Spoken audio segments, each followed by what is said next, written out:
Don't you love the classic Goosebumps stories? Hi, Goosebumps are dummies. Really do. I love them.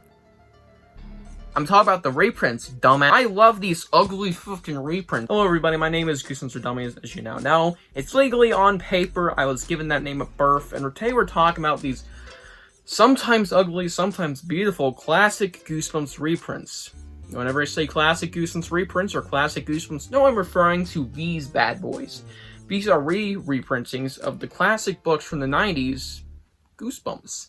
And this is very drastically different from your average Goosebumps book from the 90s, taking on new fonts, new cover arts, and just new styles, as well as even changes in the text sometimes, which I'll not be discussing. But yeah, they're different, mainly in the covers.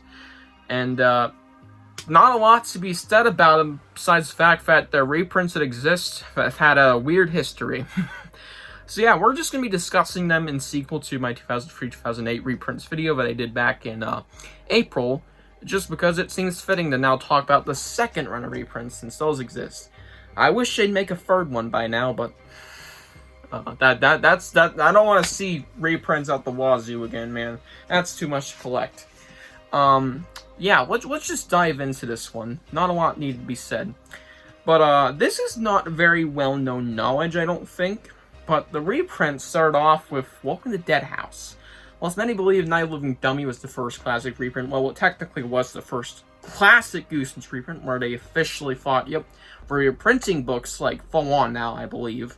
This was the original. This came out right before Horrorland, I believe, or sometime before, I think maybe 2007. And it promoted Horrorland even in the back, as well as it included a poster. Now, the main thing you're going to notice is that it looks different. And it looks more similar to the modern-day classic Goosebumps reprints, which is strange. This features Jacobus art, as you can clearly see unless you're really blind. And as you know, Welcome to Dead House got reprinted. This classic Goosebumps reprint, it featured Brandon Norman art, which we'll get to in a minute. But no, they started off with Jacobus art, because I don't think they really knew what they were doing yet. And does not say, you know, anything involving major motion picture or whatever the original Horrorland releases said. This was the start. It was probably not picked up on much, because I don't think a lot of people really know about these existing, but they're pretty darn cool. And they're not insanely rare, thank the Lord. Poster's also pretty interesting. Kind of ugly. Just big, fat, slappy face, but I like it. Anyways, let's talk about our first real classic Goosebumps reprints. These released alongside Horrorland. I believe there were 18 of them, and I believe they came out as like a release or something. I might be high. No, they came out alongside the books of Horrorland, and it was very interesting. They were usually tying into the book in some extent. Like, obviously, this tied into Revenge of the Living Dummy, but some less obviously, like Shrunken Head and Help with Strange Powers, because those involve magic. Very vaguely, but they do. Well, not vaguely, but you get the point. It's not very obvious at first for some of them, but yeah, they tied into each new book, and there were like 18, if I'm remembering right. I think I already said that.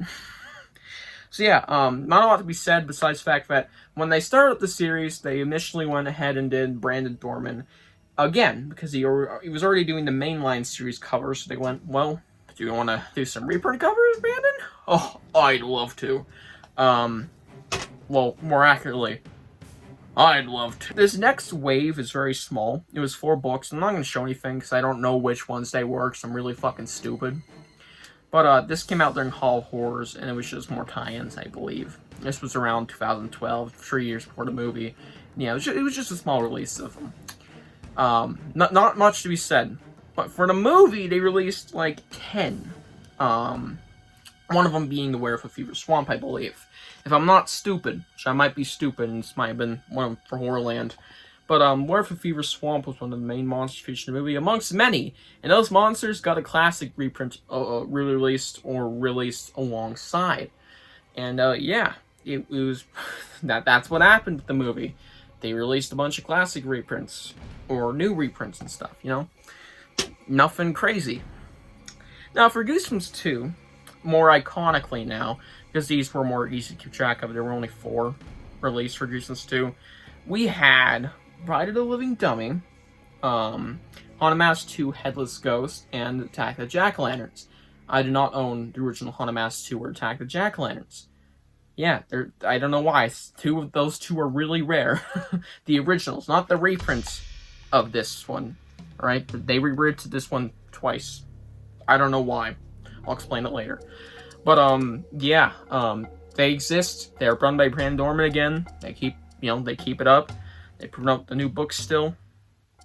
Not much to be said. Now, the next wave, and the final wave as of now, of course, well, maybe the penultimate, maybe just one of the many to-be waves, we have the Disney Plus wave, if you want to call it that, which really released 3 books from the original Goosebumps series. And those were the Haunted Mask 2, again. For some reason, Goosebumps 2 on Halloween, they said, Haunted Mask 2 was reprinted. And so they did. And for Disney Plus, they said, Haunted Mask 2 was reprinted. Well, we already did it! We'll do it again. But why? Fuck you, just add a new filter and call it a day. Okay, and that's what they did. The book just had a new filter on the cover and it looked a little different. Yeah, it's stupid. You can literally just go into Barnes & Noble and get that now too. It's really weird. But they also released Go Eat Worms and Cuckoo Clock of Doom with Jacobus art. And that's the main difference going forward, is that classic Goosebumps reprints, which is an ongoing series, are going to have classics, or the actual classic art, if I'm being real here, from Tim Jacobus. And it's really cool. This was out of nowhere. Nobody expected this until it was just like, hey, here's the images on Amazon. Holy shit, it's Jacobus art. So, it's pretty crazy. I mean, moving forward, we have 4 new reprints coming out in October, and all of those feature Jacobus art. Going forward, and 2 of them are Series 2000 reprints, so it seems like we're going to be printing more of those in the future, as well as finishing up the classic series of reprints. And let me tell you, I'm excited for Chicken. Yeah, there's not a lot to be said about classic reprints in terms of just anything interesting, but if you need a little checkup video to maybe give you basically the release info, or just to give you a little refresher of the classic Goosebumps reprints, here you go. And, yeah, it just makes sense to finally do this as a sequel video. Now, I hope you guys enjoyed this video. Tell me what you think of the classic reprint covers, since that's really all there is to say about them. Because some of them can be really ugly, like Vampire Breath, in my opinion. It looks like he's eating a fucking pizza on the cover. I don't know why. But then some can be really good for some reason, like, well, not Headless Ghost, but there are good ones, believe me. Anyways, hope you guys enjoyed, and I'll see you guys in the next one. Bye.